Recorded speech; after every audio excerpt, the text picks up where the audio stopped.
Hi friends, అందరు బాగున్నారా? మన వైజాగ్లో ఇస్కాన్ మందిర్లో పలు ఆత్మాధిక కార్యక్రమాల నడుమ కృష్ణాష్టమి వేడుకలను సోమవారం ఘనంగా నిర్వహించారు.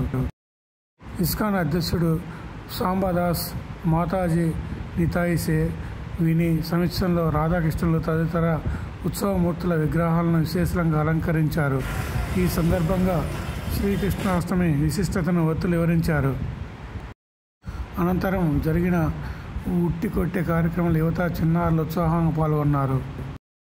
చిన్నారుల సాంస్కృతిక ప్రదర్శనలు చాలా అలరించాయి. ఎమ్మెల్యే పి గణబాబు గారు, వంశీకృష్ణ శ్రీనివాసు, సుందరపు విజయ్ కుమారు, వివిధ ప్రభుత్వ విభాగాల ఉన్నత అధికారులు పాల్గొన్నారు. అధిక సంఖ్యలో తరలివచ్చిన జన సందోహంతో ఇస్కాన్ ప్రాంగణంలో పాటు పరిసర ఆర్కే బీచ్ రోడ్లో పరిసరాలు కిక్కిరిసిపోయాయి.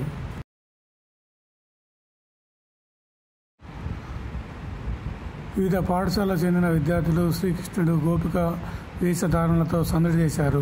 విశాఖ వ్యాలీ స్కూల్ విద్యార్థులు రాధాకృష్ణ వేషధారణతో పాటు పలు సాంస్కృతిక కార్యక్రమాలు నిర్వహించారు.